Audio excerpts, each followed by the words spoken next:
Continuamos, pues, entonces, con José Luis Jiménez, a presentaros, si queréis venir aquí.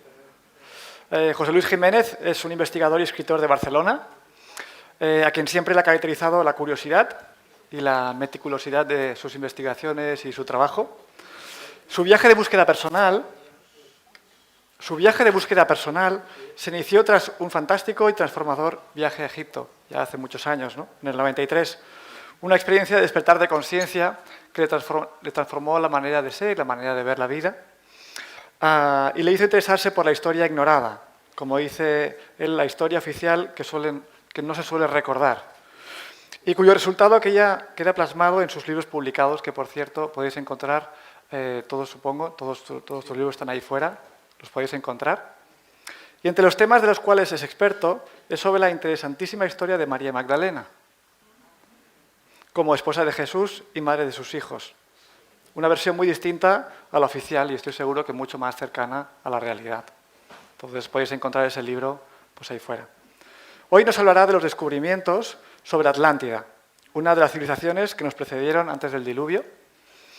Y Josep Sarneguet, que también está aquí hoy, ingeniero técnico, analista e investigador, subirá, no subirá para enseñarnos las piedras, porque están fuera las piedras, pero sí para explicarlas. ¿De acuerdo? Entonces, sin más preámbulo, le doy paso. Un aplauso.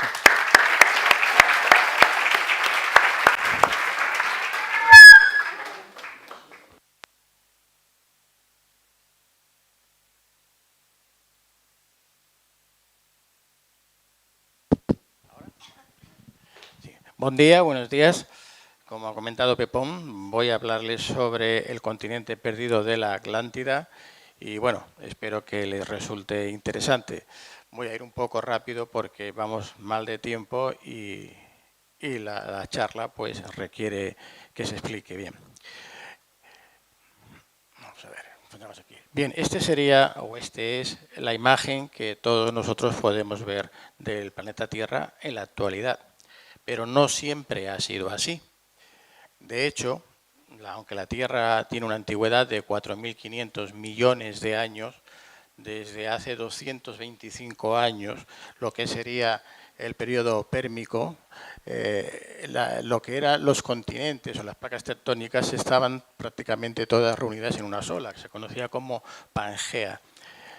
200 millones antes de ahora, es decir, 25 después, en el Triásico, ya vemos que se empiezan a fragmentar, ahí comienza una fragmentación y va sucediendo paulatinamente hasta el Jurásico, 135 millones de años antes de la actualidad, en el que ya se empiezan a diferenciar los futuros continentes.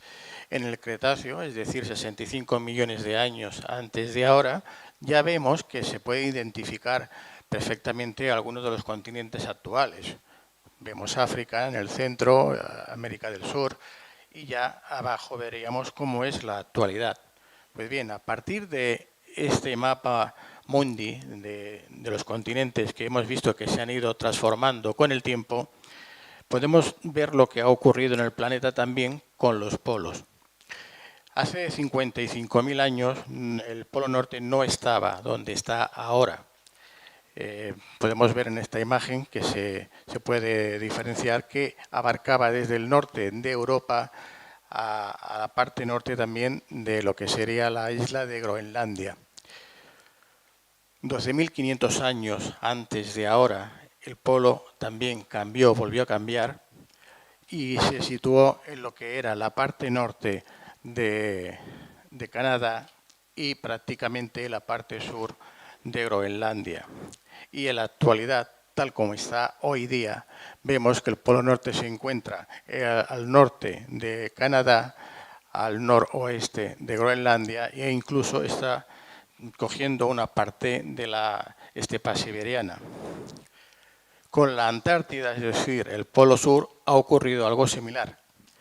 Vemos, este sería el mapa actual de la Antártida, que hace 12.500 años no estaba cubierta por los hielos como está ahora, sino que prácticamente estaba libre de hielos e incluso una gran parte de la Antártida existía una gran vegetación y por lo tanto también había vida y fauna.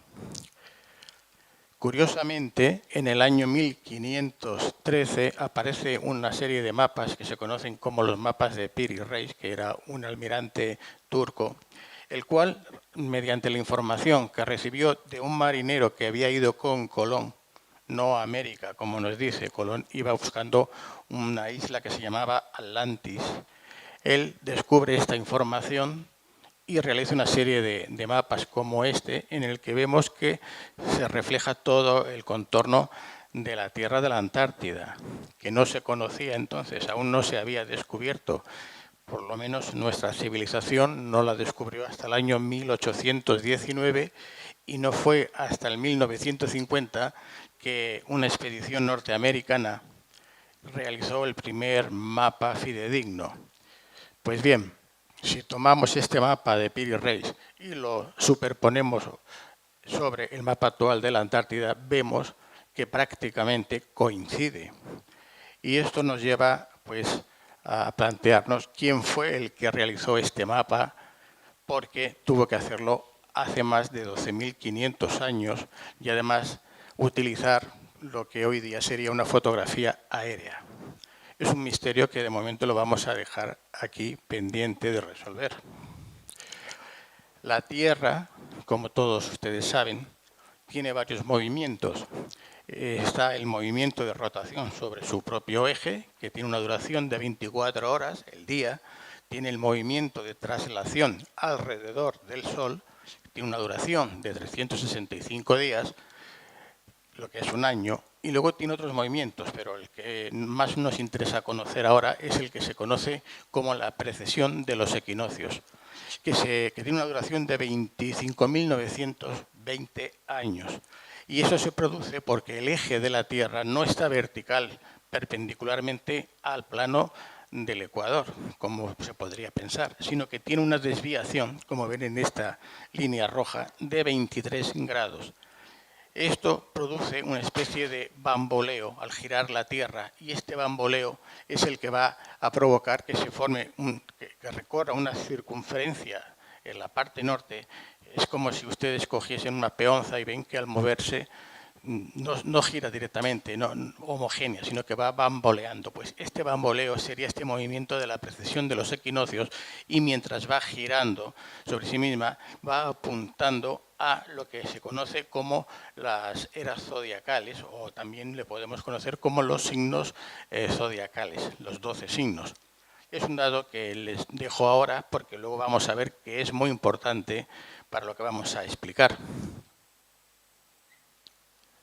Bien, ¿qué ocurre o qué consecuencias tiene el cambio del eje de la Tierra? Porque vemos que el eje no está vertical, sino que se ha modificado y ya hemos visto que los polos han cambiado varias veces en el transcurso de estos miles de años. Pues en primer lugar que se derretiría el hielo de los polos.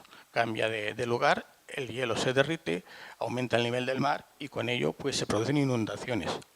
También se puede producir tsunamis, porque si las placas tectónicas tienen algún tipo de colisión, efectivamente este movimiento va a provocar un tsunami, con ello inundaciones, tanto de ciudades como de islas o continentes. Se van a producir terremotos. También veremos que se producen erupciones volcánicas que van a llegar incluso a hacer desaparecer incluso islas enteras, quizás continentes. Por ejemplo, tenemos un ejemplo muy reciente que fue el volcán de la isla de Krakatoa en 1800, que acabó pues, con la isla, desapareció. Y también vemos que se va a producir un cambio brusco de la temperatura, como tenemos comprobado o hemos podido comprobar al encontrar una serie de animales como son los mamuts congelados en Siberia, en perfecto estado, y que los científicos, al abrir el estómago para ver de qué se alimentaban estos animales, se encuentran con la sorpresa de que la comida, el alimento, las plantas, estaban sin digerir. Aún no se habían digerido. ¿Qué quiere decir? Pues que para que un animal de esas características se congele en el lapso de horas, máximo un día, tiene que haberse producido un cambio del eje terráqueo de una manera brusca. como ocurrió hace 12.500 años en la última glaciación. Pues bien, no solamente afectó a los animales, como hemos visto, sino que algunos continentes que en la mitología nos lo presentan, pues como que ahora están perdidos, que existieron en su momento, que la mayoría los sitúan aproximadamente en estos 12.000, 13.000 años atrás. Yo no les voy a hablar de todos porque necesitaría 2 días. Entonces, como solo vamos a hablar de la Atlántida, les voy a mencionar los más conocidos para que tengan una idea de lo que, de alguna forma, la humanidad ha estado, o en nuestra civilización, pendiente de ver si se encontraba una prueba que efectivamente demostrara esta existencia. El primero que les presento, que sería el de Lemuria, habría estado supuestamente situado en el sur de África, abarcando la isla de Madagascar, el sur de la India y una parte de Australia. El nombre de Lemuria le fue dado por un geólogo inglés, Philip Sclater, en 1864. Y este hombre le da este nombre a este continente porque dice que como estos animales mamíferos pequeñitos que se llaman lemur y que solamente se habían encontrado en Madagascar y en el sur de la India, pues él decide que ese continente se tiene que llamar Lemuria. De hecho, no hay ninguna información ni anterior, ni hay nada que avale que esto sea así. Lo único que se encontró era unos escritos, en este caso unos libros místicos de un pueblo de la India, los tamil, en el que se habla de un continente que se hundió hace miles de años. La ciencia oficial ortodoxa, la geología, no ha encontrado pruebas de que efectivamente ahí haya existido un continente y se haya hundido. Bien, vamos a seguir con otro.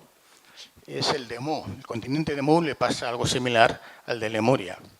Y es un escritor viajero del siglo XIX, Augusto Le Plongeon, quien, leyendo una traducción que hace un colega suyo francés de un códice maya, que se conoce con el nombre de Trocortesiano, este hombre lee allí de que los mayas le dicen que sus ancestros llegaron desde una isla que se hundió en el océano y automáticamente él decide que se trata de este continente Mu.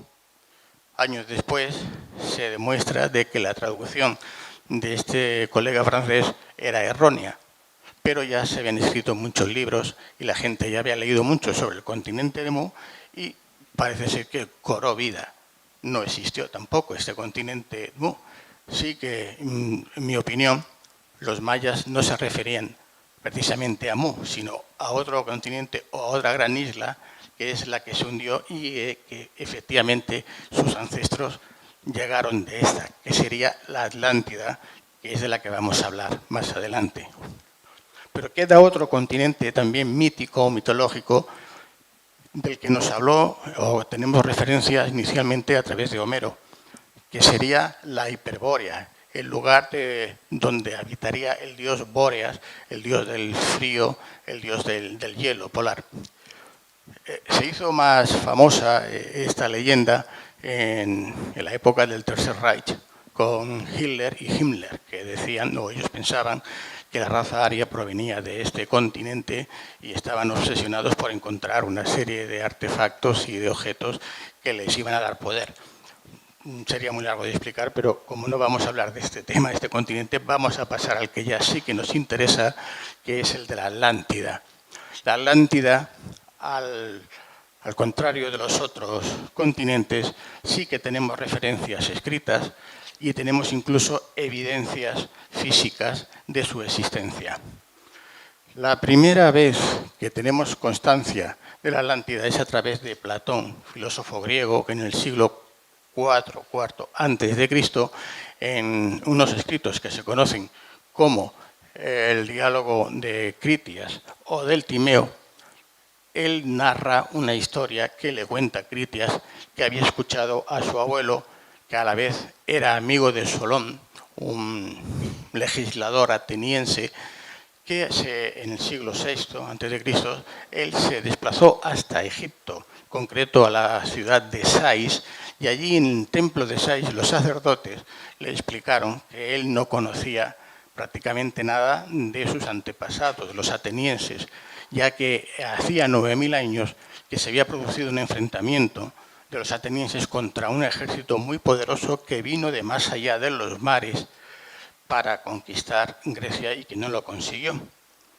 Y es aquí cuando empieza a... Yo no les voy a contar todo el libro porque sería muy largo, pero él empieza a explicar los detalles de cómo era este continente. Le dice que esto era una gran isla que estaba situada frente al estrecho de Gibraltar, que dice que en vuestra lengua llamáis las columnas de Hércules, y esta isla era más grande que la Libia y el Asia reunidas.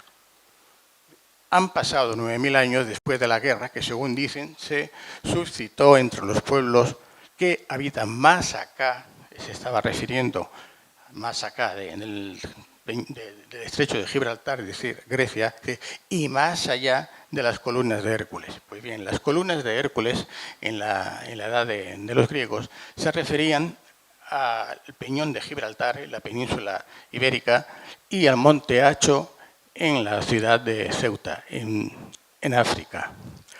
Y cuando dice, además, de que su tamaño era más grande que Libia y el Asia reunidas o juntas, no es que se refiera al Asia que nosotros conocemos, no sería así, sino al Asia Menor que ellos llamaban y que actualmente se correspondería con Turquía, la Turquía actual. Así pues, si sumamos los kilómetros cuadrados de extensión que tiene Libia actualmente, que son 1.760.000, más los 783.000 que tiene Turquía, nos encontramos que la Atlántida tendría una extensión total de unos 2.543.000 kilómetros cuadrados.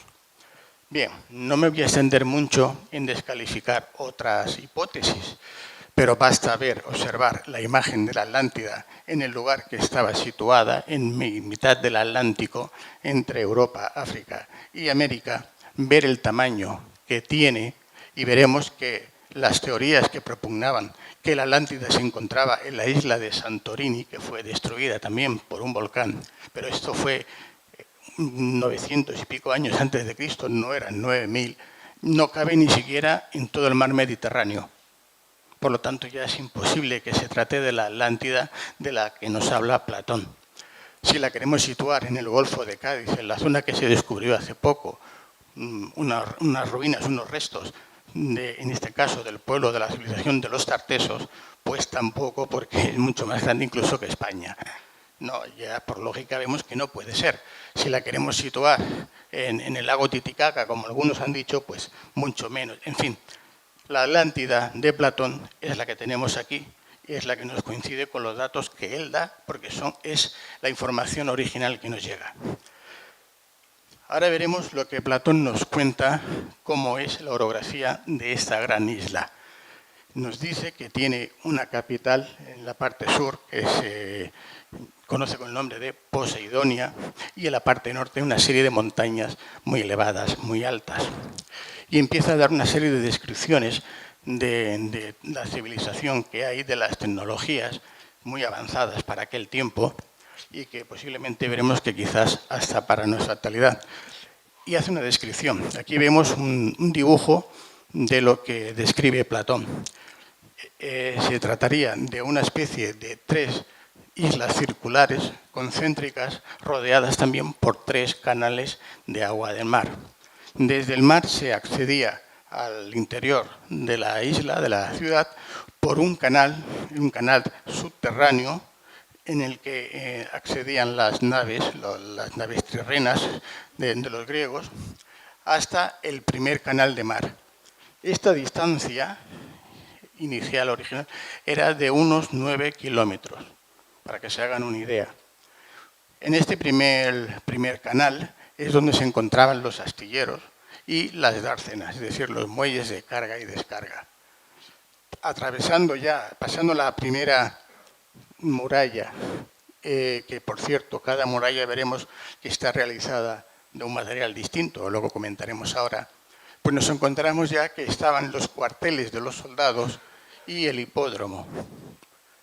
Pasando al segundo canal, que sería el que va a darnos acceso a la isla circular menor, aquí nos vamos a encontrar que estaban los gimnasios, los jardines y los templos también de soldados. Y ya al atravesar esta última isla circular y pasar al centro de la isla de la ciudad, ya nos vamos a encontrar con el Palacio del Rey, el Templo de Poseidón y el Bosque de Poseidón. Bien, les decía al principio que las murallas, la más exterior, la más externa, es de piedra. La siguiente que nos vamos a encontrar en la isla circular mayor es de cobre, estaba hecha de cobre. La siguiente muralla estaba hecha de estaño. Y la última, que rodeaba al centro de la capital, estaba hecha de oricalco. Ustedes preguntarán, ¿y qué es el oricalco? Pues es un metal que era muy apreciado, según dice Platón. Después del oro era el metal más apreciado, pero que casi nadie lo conocía. Físicamente no lo habían visto, solo por estas referencias. Pues fíjense ustedes que hace muy poco, en diciembre del 2014, al sur de Sicilia, en las costas de Gela, se ha encontrado un pecio griego del siglo VI a.C. que contenía 39 lingotes de oricalco. Aquí pueden ver los buzos cuando extraen estos lingotes. No era una mitología, no era un mito. El oricalco existe. La aleación de este metal, en este caso los que han encontrado, es de cobre y zinc. Se podía hacer también con estaño, pero lo importante es ver que efectivamente cuando Platón nos hablaba del metal llamado oricalco es porque existía. Y bien, vamos a pasar ya a las evidencias de la Atlántida en otros lugares como es Egipto. Porque claro, Solón fue a Egipto y ahí fue donde los sacerdotes de Sais le explican, le cuentan cómo estos atlantes llegan no solamente para combatir con otros pueblos, sino que llegan a Egipto. Egipto se convierte en una colonia atlante, como otros pueblos de África, y aquí dejan sus construcciones y sus técnicas también.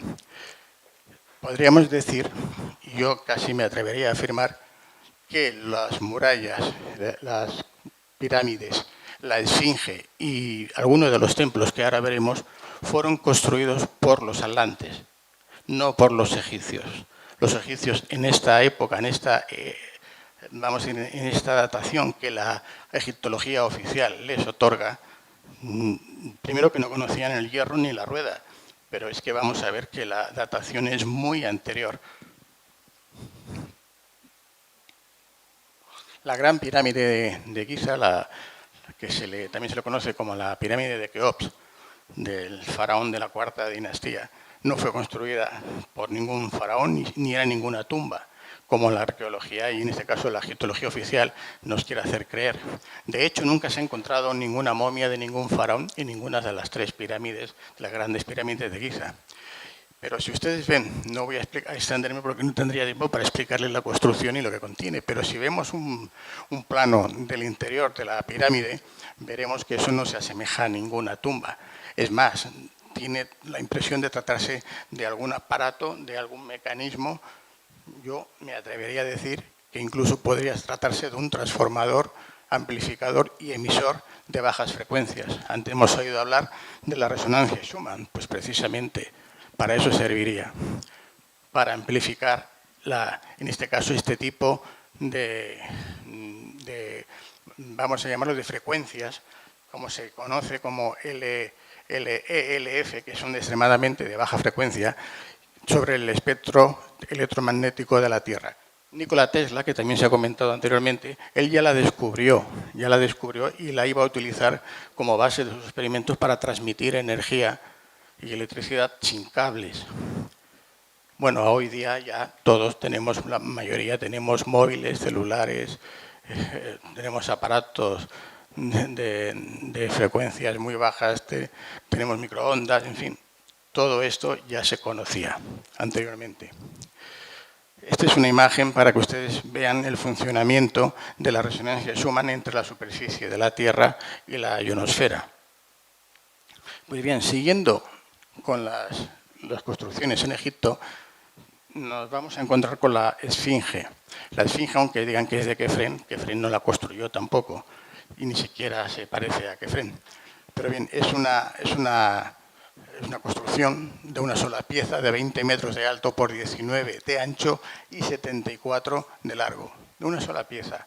La cabeza, aunque parece que es de hombre y el cuerpo de león, no es la original, no es la que estaba originalmente esculpida aquí.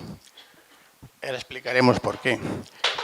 La esfinge les he dicho que tenía una antigüedad muy superior a la que se le otorga por la egiptología oficial, que es de la cuarta dinastía, es decir, de unos 2.500 años antes de Cristo, 4.500 desde hoy mismo hasta atrás. Pues bien, la antigüedad de la esfinge es de 10.500 años antes de Cristo. Esto lo descubrió y se comprobó y se demostró mediante un escritor investigador que era John Anthony West, que con la ayuda del geofísico Thomas Dobzhansky y el geólogo Robert Schoch, que antes creo que ha aparecido por ahí también, de la Universidad de Boston, fueron a analizar unas estrías que tiene la esfinge verticalmente por el desgaste de la lluvia, de una lluvia torrencial, durante mucho tiempo. Bueno, la esfinge la tenemos en una meseta de Giza, prácticamente en medio del desierto, hace miles de años que por allí no llueve. Ni ha llovido hace 1000, ni 2000, ni 4000, ni 5000. Tendríamos que retroceder hasta 10.500 años atrás para encontrar que este lugar era un vergel, como ocurría con la Antártida, que estaba ahora cubierta de hielo, pues aquí no era desierto, era una selva. Y llovía mucho y llovía torrencialmente. Por eso tiene la esfinge estas marcas de la lluvia que ha dejado en la roca caliza. Las marcas que son transversales, que es por la erosión del viento y de la arena, esas son las que sí que se observan, que van de lado a lado, pero la de la lluvia solamente se podían producir de esta manera. Es más, esas marcas de lluvia solo están en el cuerpo, no están en la cabeza, que si observamos no se corresponde proporcionalmente, no es proporcional la cabeza al cuerpo. Y si nos damos cuenta de que aquí no existen esa erosión vertical del agua, quiere decir que esa cabeza se ha esculpido después de ese tiempo, es posterior. Bien, esta datación también se demostró y se comprobó posteriormente por dos escritores investigadores, en 1993 por Robert Bauval y Graham Hancock, quienes se dieron cuenta que la esfinge estaba mirando hacia el horizonte, fijamente hacia el este, justamente en la posición en la que se vería el equinoccio de primavera. Antes les hablaba de la precesión de los equinoccios. Pues esto es lo que está diciendo la esfinge, que la esfinge fue construida en el equinoccio de primavera de la era de Leo, es decir, 10.500 años antes de Cristo, o lo que es lo mismo, 12.500 años desde hoy. Pues bien, tenemos más evidencias, y quizás de las más importantes, porque en el año 1798, cuando Napoleón realiza la campaña de Egipto contra los mamelucos, mientras que el ejército estaba en esta zona del desierto lleno de arena, pararon para descansar. Al descargar las cajas de munición, una de estas cajas se hundió en la arena, en el suelo. Y bueno, al ir a recogerla se dieron cuenta que aquello era una estancia muy grande, era un lugar que estaba tapado por la arena y empezaron a limpiarlo, a quitarle la arena. Se dieron cuenta que se trataba de un templo, el templo de Hathor, en Dendera. Y este templo nos va a aportar mucha más información muy interesante. En la sala hipóstila, donde están las columnas, ustedes se fijan el colorido de las imágenes, de los bajos relieves, que parece que están realizados hace pues 2 días o 3. Llevan 13.000 años allá. Pero han sido conservados perfectamente gracias a que estaban cubiertos por la arena. Y fíjese una de las informaciones que nos va a dar más, que nos está dando este templo, en la parte de esta sala hipóstila, en el techo. Aquí se encuentra una serie de grabados de bajorrelieves en el que nos está explicando lo que aconteció en ese gran cataclismo de hace 12.500 años. Y vemos como aquí, en la barca, en la nave, está Osiris, el dios Osiris, su esposa Isis y su hijo Horus, que son los que tienen que huir desde la Atlántida con la barca hasta Egipto, la nueva tierra en la que van luego a sobrevivir junto con las deidades, con los reyes. Hay otro dato muy curioso que en el lenguaje jeroglífico, para las personas que lo entiendan, lo que les voy a decir saben que es así, y es que el agua en el lenguaje jeroglífico se representa con una línea quebrada. Cuando son dos líneas quebradas seguidas, dice que es agua en plural. Si son tres líneas quebradas seguidas, está diciendo que es la crecida del Nilo. Si nos encontramos 5 aguas, 5 rayas quebradas, dice que es un diluvio. Bueno, pues aquí hay 8, que significa que es un cataclismo universal. Aquí verán ustedes algunas, porque otras están borradas. Pero no solamente lo vamos a encontrar aquí. Lo vamos a encontrar también en una escena que aparece en las paredes de una tumba predinástica, cerca de Nagada, donde se representa la huida también, en este caso, del gran cataclismo, ¿no? Esta tumba pertenece a la época del rey Escorpión y data de antes de la dinastía, de la primera dinastía, es decir, 5.000 años antes de Cristo, lo que es lo mismo, 7.000 años desde ahora. Y ahora vamos a esta parte que a mí me encanta, y es el zodiaco de Déndera. En esta misma sala, siguiente a la que hemos visto de las columnas, en el techo se encontró una losa de bajo relieve que representa un planisferio, tiene unas medidas de 3,60 metros de largo por 2,40 de ancho y 90 centímetros de grueso. El peso aproximado está entre las 55 y 60 toneladas. Pues bien, aquí nos representa en este zodiaco todas las constelaciones zodiacales, lo que les explicaba al principio del movimiento de la precesión de los equinoccios.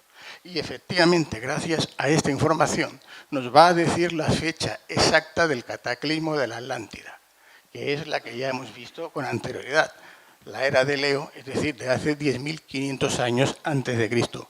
Bien, cuando el general que estaba en aquel momento en Déndera ordenó a uno de los maestros albañiles que desmontara este zodiaco para trasladarlo a París, al Museo Imperial de París, que luego, posteriormente, se llamaría del Louvre, que conocemos, pues este buen hombre, que se llamaba, por cierto, Jean-Baptiste Le Lorrain, no se le ocurre otra cosa que, como las medidas no les encajaba muy bien para transportar, él se ve allí, encuentra unas rayas quebradas. ¿Se acuerdan que les he hablado de las rayas quebradas, las líneas, que significa agua? Pues como habían 8 líneas quebradas, y él dice, ¿y para qué estas líneas quebradas? Pues nada, yo las corto, lo uno y lo llevo para París, que me es más fácil. Así que se perdió esa parte del jeroglífico que nos estaba explicando precisamente que esta huida de la Atlántida se produjo por esta inundación, por este diluvio universal, por ese cataclismo. Bien, aquí les voy a mostrar ese mismo zodiaco, pero dibujado con nombres para que puedan entender mejor lo que les he dicho. Si se fijan aquí, verán, este es Leo, es la época de la era de Leo. Y después de Leo, que es el que preside, pues viene Cáncer, Géminis, Tauro, Aries, Piscis, Acuario, porque estamos hablando en precesión, es decir, que va en sentido contrario. Y va subido en una barca. ¿La ven aquí?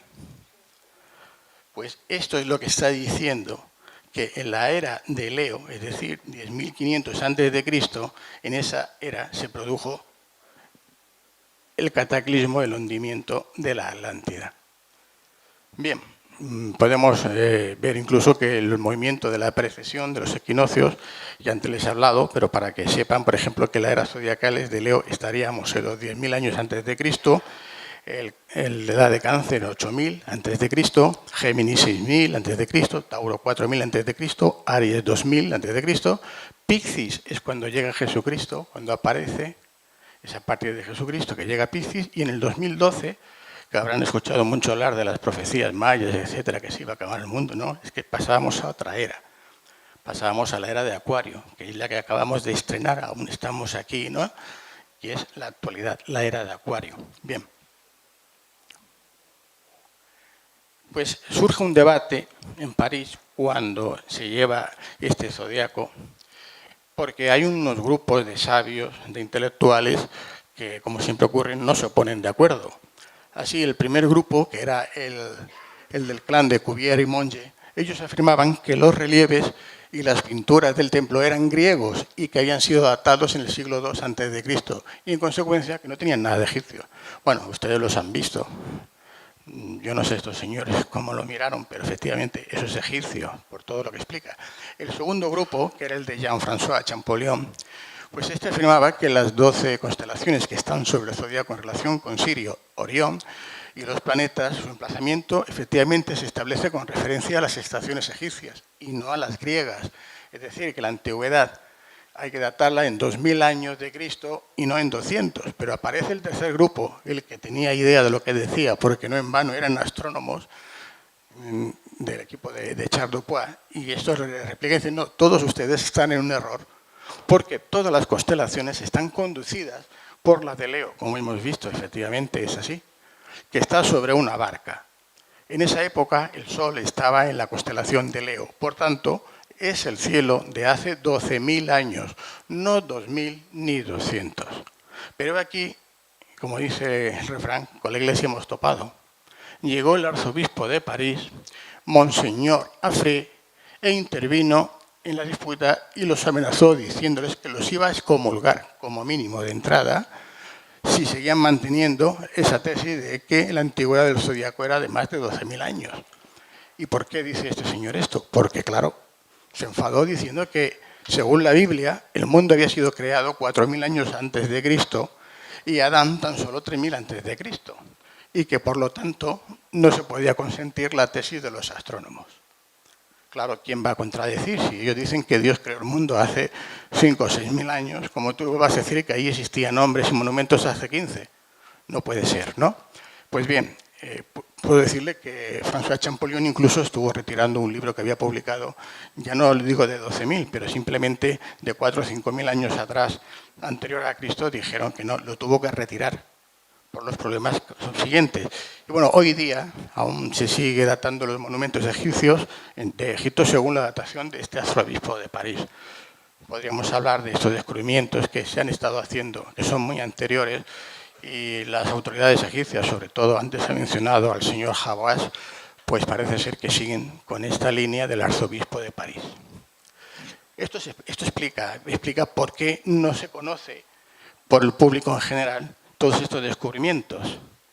Yo no tengo nada en contra de las religiones ni en particular, ni de las creencias, ni nada, pero estoy refiriéndome a los hechos que han ocurrido y que han impedido que el público en general tenga esta información, estos conocimientos. Bien, todos estos datos fueron recogidos por un escritor y también profesor de matemática, doctor en análisis informático, que además participó en los programas de la NASA para el lanzamiento de los Pioneer y tal. Este señor se llamaba Albert Schlossman. Él escribió varios libros recogiendo todo esto que les he comentado con mucho más detalles, por supuesto, y sobre todo en el último libro que él publicó en el año 1979, el título era El libro del más allá de la vida, pero que nosotros los conocemos como el libro de los muertos de Egipto. Él aquí afirmaba que existía un papiro del escriba del faraón Keops, el que se supone que había construido la gran pirámide de la cuarta dinastía, y que se conserva en el Museo del Cairo, en el que se indica que por orden de Khufu, Khufu es Keops, el templo de la Dama del Cielo de Dendera, este templo que hemos visto de Hathor en Dendera, será reconstruido por tercera vez. Es decir, que ya se había construido 2 veces anteriormente, antes del faraón Khufu. Eso lo dice el propio faraón. Sobre el mismo emplazamiento y según los planos establecidos por los sucesores de Horus, también conocidos como los Sensu-Hor, que existieron en Egipto 10.500 años antes de Cristo. 12.500 años antes. Además, gobernaron durante otros 12.000 años. las dinastías que la egiptología oficial no quiere reconocer se remontan a 20 y tantos miles de años atrás. Pero han empezado con la primera dinastía porque esa estaba justo después de la creación del mundo. Lo demás no se puede, no existe. Bien, pues esto es lo que dice el papiro, que además estaba escrito sobre pieles de gacela y estaban salvaguardados en los archivos del rey, del faraón. El templo de Dendera que hemos visto anteriormente fue construido, como indica en el propio templo, y veremos también ahora la tríada de dioses, por los seguidores de Horus, que existieron en Egipto, como he dicho, 12.500 años atrás, 10.500 antes de Cristo. Aquí vemos los dioses atlantes subiendo por la escalera del templo para llegar hasta la terraza donde se suponía que tenían o contactaban con algún dios o dios para ellos. Quizás nosotros a lo mejor si vemos una nave que baja del cielo y pues sabemos lo que es, pero ellos en aquel momento le llamaban dioses, ¿no?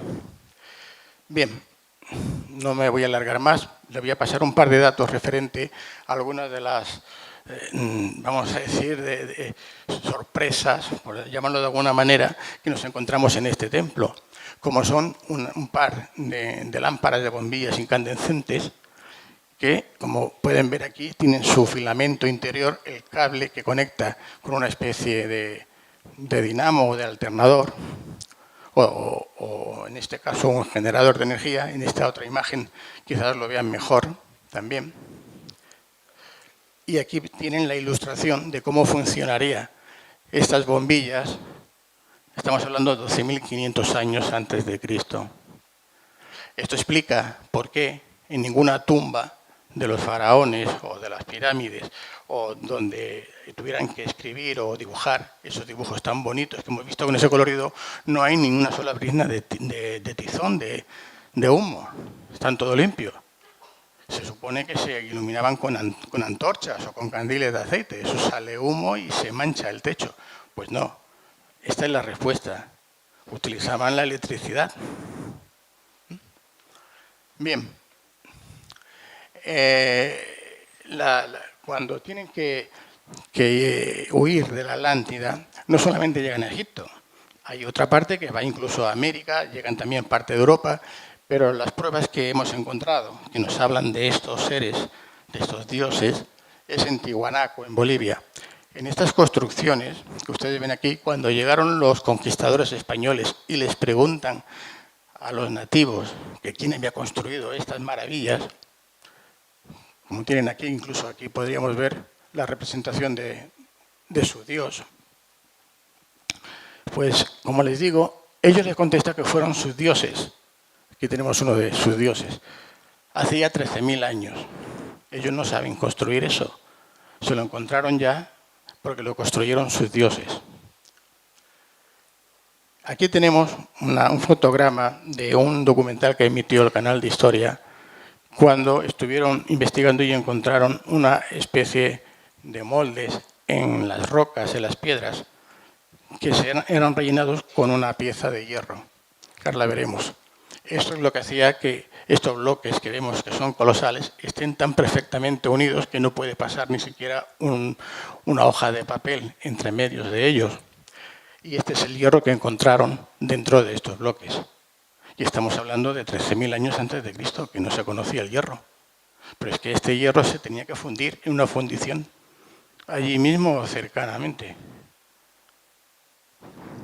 Bien, como vemos, la construcción era perfecta, construcción de hace 13.000 años con bloques de varios miles de toneladas de peso. Pues bien, lo mismo que hemos visto en Tiahuanaco sucede en Perú, en Sacsayhuamán. Estos bloques megalíticos, y lo verán con más atención, fíjense,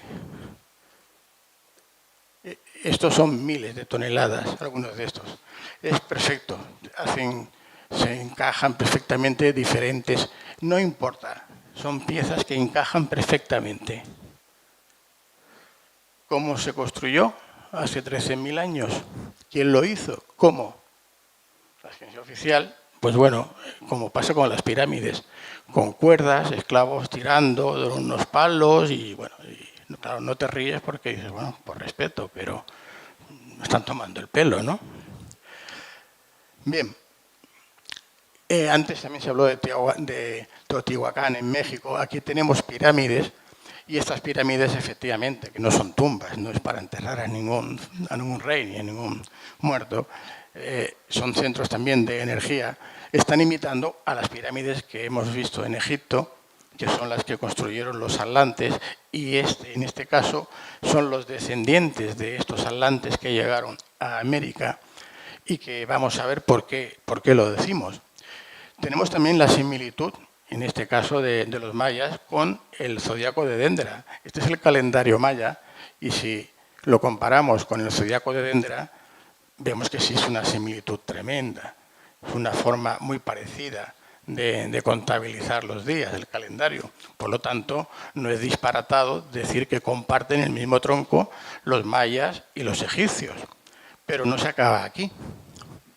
Aquí tienen ustedes, eso es como si hubiéramos ido hoy ahora mismo y hubiéramos hecho una fotografía, cualquiera de ustedes conmigo, y mire, yo estaba con José Luis, ¿ves la foto? Y eso no lo puede negar nadie, ¿verdad? Bueno, pues esto viene a ser lo mismo. Es un bajo relieve localizado en la antigua ciudad maya de Tikal, en Guatemala, en el que vemos al Atlante con su barca que huye del hundimiento por el mar. Vemos las olas, la gente se está ahogando, los peces están flotando en el agua, mientras el volcán en erupción va sacando la lava. ¿Necesitan más descripción? Pues bueno, un arqueólogo alemán en la década de 1930 del siglo pasado se lo llevó a Alemania, como todo lo que ocurre con estas cosas, se lo llevó a Alemania y, casualidad de las cosas, en la Segunda Guerra Mundial desapareció, se perdió. Ya no sabemos nada de este bajo relieve, nos queda la fotografía, que no pueden negar que existió. Tenemos más evidencia de esta relación de Egipto con los pueblos de América, relacionados todos con la Atlántida. El loto azul egipcio se representa tal como ustedes lo ven aquí. Este es el loto azul. Pues bien, este mismo loto azul lo he encontrado hace poco un psicólogo, Saúl Ari Merek, en Chichén Itzá. Aquí lo ven ustedes. Perdón, se me ha ido esto para atrás. Aquí, bien. Aquí lo ven ustedes. Este es el mismo, el loto azul. Otra prueba, otra evidencia de que compartían la misma simbología, mayas y egipcios, que según la historia oficial o los científicos oficiales, pues no se podían conocer, no podían compartir nada. Bien. Perdón. Vale, gracias. Bien, aquí tenemos a un personaje muy célebre. Ustedes quizás hayan leído algo de él o hayan conocido. Edgar Cayce era un vidente, un clarividente, que él tenía realmente unas facultades tremendas, fantásticas. Era capaz de conocer el futuro, de viajar al pasado, de recordar vidas pasadas.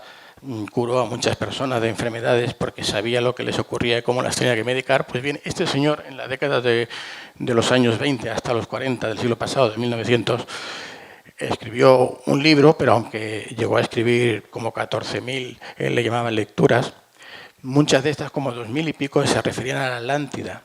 Y de los personajes que le iban a consultar, él les explicaba lo que había sido cada uno, cómo era la Atlántida, todo lo que existía allá. Pues bien, Edgar Cayce, él vaticinó que en el año 1968 iban a aparecer los primeros restos de la Atlántida.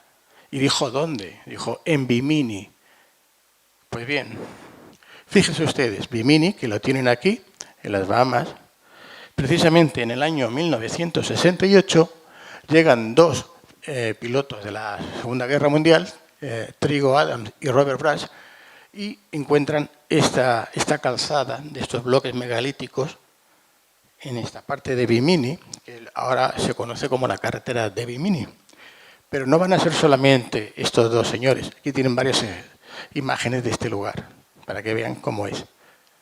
Porque, claro, los escépticos alegaban que esto era natural. La naturaleza le da por hacer estos bloques, estos adoquines de miles de toneladas y de ponerlos allá seguidos, ¿no? Pues un año después, en el 69, apareció también J. Mason Valentine, que es un antropólogo y arqueólogo, junto con Dmitry Rybakov, inventor, arqueólogo, submarinista, y Jacques Mayol, que era campeón mundial de inmersión subacuática sin escafandra. Bien, estos señores localizaron una gran construcción en piedra a 900 metros de profundidad y a 1 kilómetro aproximadamente de la costa norte de Bimini. Aquí no acaban los descubrimientos sobre la Atlántida. En 1970, un año después, el doctor Ray Brown, es un aficionado al submarinismo y buscador de galeones españoles que se habían hundido en las Bahamas, se encontró de pronto con un tesoro y que él pues, no esperaba encontrar, estaban buscando otras cosas. Y él, en un canal incluso de canal de historia, podemos ver las imágenes más recreadas. Aquí les pongo una fotografía, pero les voy a explicar. Él explica cómo, junto con otros 4 compañeros más, encontró una pirámide de cristal en el fondo del océano y dentro de lo que parecía una ciudad sumergida de unos 7,5 kilómetros de ancho por 1,5 kilómetros de largo. Es decir, podríamos decir casi que era media Barcelona. Aquí tienen ustedes esta imagen de esta esfera con esta especie de pilar, que es lo que él nos va a mostrar en este dibujo que él presentó. Esta sería la pirámide, por aquí él se introdujo y en el centro de la pirámide se encontró con una serie de sillones. Había uno que era más alto, que parecía que era para el que presidía, y en el centro estaba la esfera, la bola de cristal, que emanaba una energía y un rayo de luz que salía hacia arriba. Pues bien, esta esfera de cristal, él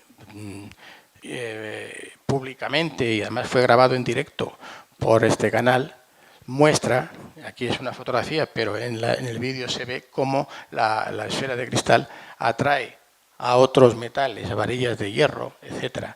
Y además, según comento, pues tenía una serie de propiedades como la de amplificar la energía que recibía.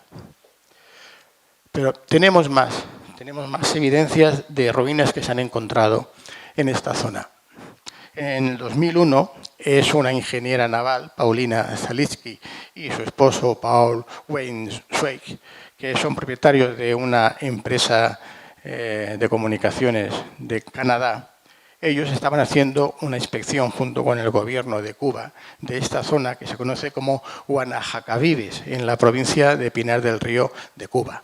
Pues bien, aquí ellos dicen que encuentran las ruinas de una ciudad, muestran lo que vemos aquí, que sería la fotografía del sonar, lo que el sonar repite a la superficie, y ellos lo reproducen en esta imagen que ven aquí y que actualmente se conoce como Sunken City, en Cuba. Bien, la imagen que vemos ahora sería, aquí se puede observar que es una pirámide, la que muestra el Paulina precisamente en esa fotografía junto a la imagen del sonar. Desgraciadamente no sabemos qué ha ocurrido. Ellos estaban buscando patrocinadores para seguir con la investigación, poder bajar con un submarino mayor. Se ha dicho de todo. Lo cierto es que creó mucha polémica y creo que hasta ahora el tema se ha quedado parado por un motivo u otro. También hay quien, gracias al Google Earth, que ahora todo el mundo puede ver lo que tenemos en el océano, en la Luna o Marte, hay quien cree ver aquí, en estas marcas que ustedes tienen, lo que serían los restos de la Atlántida, de una construcción de la Atlántida. O, por ejemplo, en lo que sería la zona de las Azores, se han observado en este punto que les he marcado como pirámide, una pirámide que se puede observar, que dicen los que la han visto que pudiera tratarse de una pirámide de la Atlántida y que incluso estaban apareciendo nuevos islotes. Bien, ya para acabar mi intervención sobre este tema, no podía dejar de hablar del doctor Javier Cabrera, médico cirujano, catedrático de medicina y fundador del Museo de Piedras Grabadas de Ica. Este doctor, él se encontró con una serie de piedras grabadas en la que estaba mostrando una humanidad gliptolítica, por decirlo así, y todo el proceso de transformación del planeta.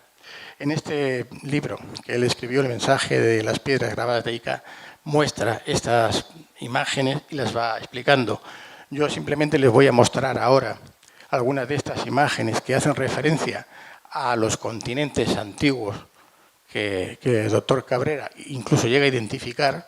Este se parecería al que les mostré al principio cuando la Tierra aún no tenía los continentes conformados. Este otro ya el doctor Cabrera los identifica y nos dice que, como indica aquí, la parte norte de América, la de Sudamérica, el continente de Mu, que a mí me ha sorprendido un poco, y el de la Atlántida. En otra piedra, bueno, por cierto, esta piedra la tienen ustedes aquí fuera. Ahora cuando salgan, si quieren, la podrán ver y verán que tienen propiedades incluso magnéticas. Se les puede poner un imán y se queda enganchado a la piedra. Bueno, otras facultades y propiedades de las piedras que ahora se las explicará mi compañero Josep Serneguet mejor que yo. Y en esta otra piedra pues nos muestra lo que sería Arabia, África, Australia y Lemuria. Estas serían la piedra que yo considero que se parece quizás un poco más al aspecto actual de los continentes. Y bueno, además de las piedras que nos hablan de los continentes, que lógicamente, por hacer referencia a la Atlántida, pues se las he mostrado, también están otras que las podrán ver aquí fuera porque están físicamente, que son las originales, tengo que decirlo, y que han sido cedidas amablemente para este evento por Josep Serneguet y por Abraham Beciana, tanto las fotografías como las piedras, pues también nos muestra lo que sería la cosmología, la creación del cosmos. Piedras que nos hablan de, bueno, pues de astronomía, en una época que se supone, según la ciencia oficial, que no existía, de cometas determinados, e incluso de tan célebre que se comenta el planeta Nibiru, que sería esta piedra a la que hace referencia a él. Bien, como les he dicho, yo voy a dejarlo hasta aquí y le pido por favor ahora a Josep Serneguet que suba porque él le va a explicar una serie de piedras que él, mejor que nadie, puesto que lleva 20 años estudiándolas y conoció al doctor Cabrera, les podrá contar lo que significan. Muy bien. Bueno,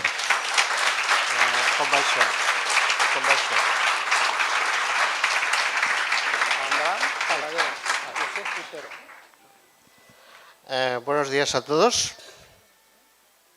Yo soy arquitecto técnico, que toda mi vida profesional la he dedicado a la construcción como jefe de obra, y las piedras de Ica, que efectivamente hace más de 20 años que tengo colección y me vi con el doctor Cabrera, me las he mirado bajo el punto de vista de ciencias exactas. O sea, no entro en temas esotéricos ni cosas raras de estas. Es decir, ¿qué aberraciones tienen en relación a las piedras que yo llamo naturales? Llegando a la conclusión de que estas piedras están tratadas artificialmente, incluso contienen unas segregaciones que las activan. Mis conceptos como persona de ciencias exactas se rompieron, nada más vi que esto no eran piedras que estaban en ríos ni nada semejante. Además, el contacto con el agua las vuelve locas, se activan brutalmente. Entonces, aquí ahora, con una pequeña secuencia de piedras de dos coleccionistas, somos más aquí, que también estamos presentes, os voy a explicar un poco mi versión de la cosmología a través de las piedras de Ica, cómo funciona todo. Entonces, empezamos por que esta piedra somos nosotros mismos como energía. No sé si la gente del público entiende, no sé si entendéis que es ser de 3D y de 4D. Es decir, entiendo que la biblioteca lítica solo se puede observar con mentalidad 4D, es decir, con mentalidad cuántica. Nos olvidamos de los miles, millones de años, sino analizamos hechos exclusivamente. Insisto, en principio somos energía. Esto ya son piedras de Museo Cabrera, de cuando nos vimos, que tiene una amplísima colección. Imaginaros, somos nosotros energía pura. ¿Vale? Entonces, ¿Cómo empezó la vida con nosotros? Nuestra vida empieza en el mar. Y en los orígenes están en los sirénidos. Una de las características que más me gustan, por vía libre, por mentalidad pura, es descubrir las similitudes entre la biblioteca lítica, de la que yo poseo muchísima información, con otras fuentes que explican lo mismo.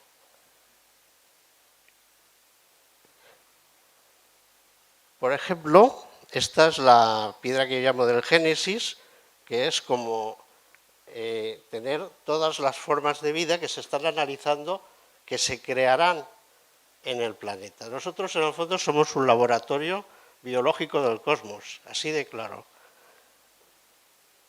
Pero fijaros que en el famoso disco genético también arranca la vida, esto es el reverso, con un sirénido. Cualquier aclaración que queráis, hay una web que es libre, se puede ver, que es la de piedrasdeica.net, donde tenéis amplios reportajes sobre investigación de todos los campos. Aquí tenemos el sirénido de esta piedra que hemos presentado antes. Esta piedra unifica también que dentro de lo que somos la humanidad, tenemos también en nuestro ADN mezclas de animales. Estamos combinados. Pero esta piedra además tiene la singularidad de que, como veis, está rota. Y yo la acabo de unir en agua, delante de algunas personas aquí de la organización, porque esta química que yo os he dicho que tiene la masa interior reacciona ante el agua. De estas reacciones que tienen las piedras, a mí me han llegado a unas conclusiones muy importantes de algo que yo llamo el hormigón de los antiguos. El hormigón de los antiguos, desde la perspectiva de construcción, la he llevado hasta sus límites, en lo cual hay una piedra bastante mayor que esta, que me ha dado segregación, que en este momento está en manos de científicos para llegar a otras conclusiones, bastante más avanzadas, pero que está relacionado con todo lo que estamos hablando en el Congreso en cuanto a las grandes construcciones que no sabemos por qué y cómo. Sigo. Esto es una representación para que veáis que del Homo anterior, que es un Homo gliptolítico, también hubo humanos que están representando como la marcha de los dioses creadores. Pero es para que veáis que hay otros, que la humanidad no hemos sido siempre iguales. Ha evolucionado en cierta manera. Esta piedra la tengo desde el 2003 y siempre me he preguntado que qué pintaba. Nunca, no la he identificado y ahora le pido disculpas al señor Xavier Seguín porque he visto una similitud muy grande con el hombre de Atacama. Curiosidad pura, nada más, sin más. Pero nunca le había dado respuesta y me pareció. Estos son en negativo para que se vea que las formas del óvalo y tal se parecen bastante. Lo dejo ahí, no adelantemos más con el tema.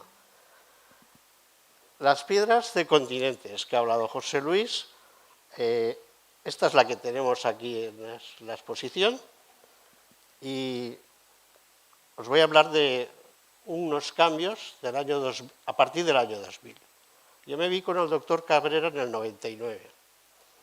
Pues desde el 99 hasta el 2003-2004 hubo una evolución brutal en el mundo de las piedras de Ica que lo ignoráis absolutamente todos. En el sentido de venir muchas piedras que son réplicas de cuando el museo ha estado cerrado durante 3 años y que se entiende que quien mueve estas energías pues las hacía llegar a la persona adecuada para desarrollarlas. Pero que da la casualidad que coinciden con artículos míos. Curioso. Sigo. Sí. Estas piedras quiero hacerla constar que si os fijáis, en esta no hay pirámides. En cambio, en esta sí que hay pirámides. Y por otro lado, hay nuevos continentes, estos son del tercer milenio, que aquí fijaros que hay como un humano gigante que tiene acceso a una casa y sube una escalera. Pues quiero transmitiros que quizá nos quedamos cortos incluso con todos los continentes que estamos hablando o conocemos, puede que haya más. Yo lo investigaré, no sé hasta dónde llegaré. Entonces, el negativo, aquí hablamos ya de dinosaurios, ¿vale? Estas las tenéis aquí expuestas, ¿vale? Y como vemos, pues existió la combinación de humanos, dinosaurios y hombres criptolíticos, como una lucha constante que ha habido entre ellos. Cuando entramos en cosmología, veremos, esto ya lo ha enseñado José Luis también, pero fijaros que la llegada de cometas o lunas o meteoritos está controlada. Esto está todo controlado, es decir, entiendo que, como dice la geología, el mundo se ha exterminado 5 veces.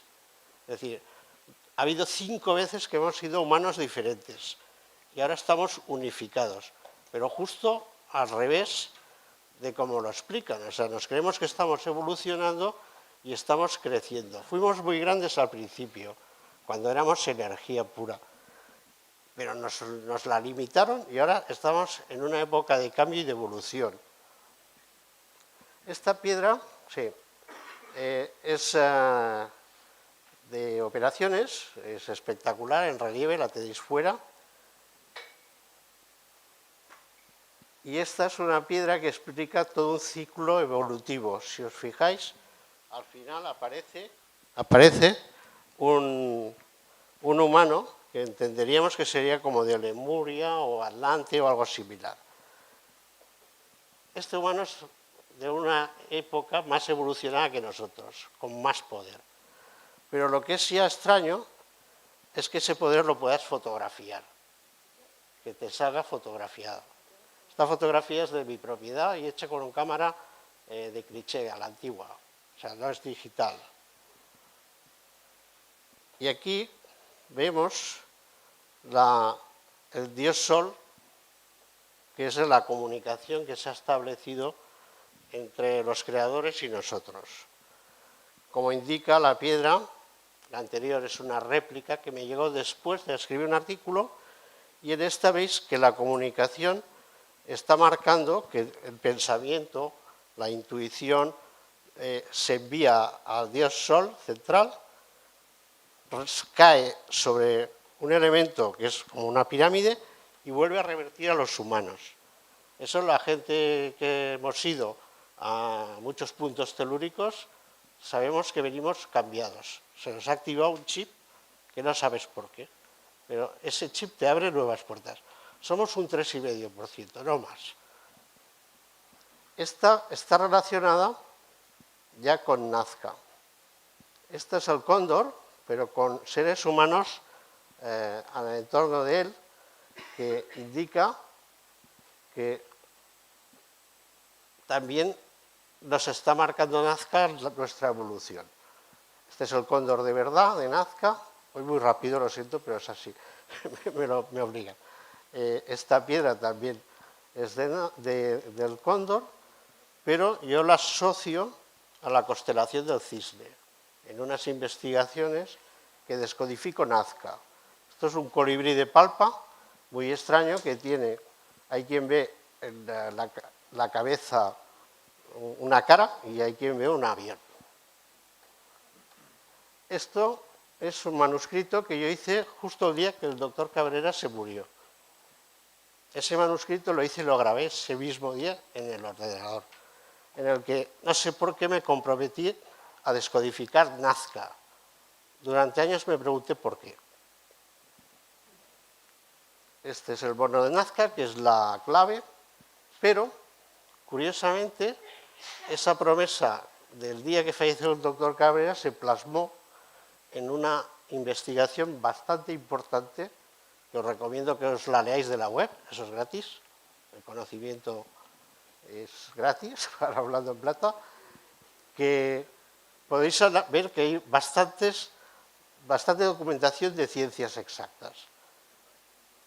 Y si importante es la primera parte del tablero de Nazca, la segunda es más todavía. Señores, termino.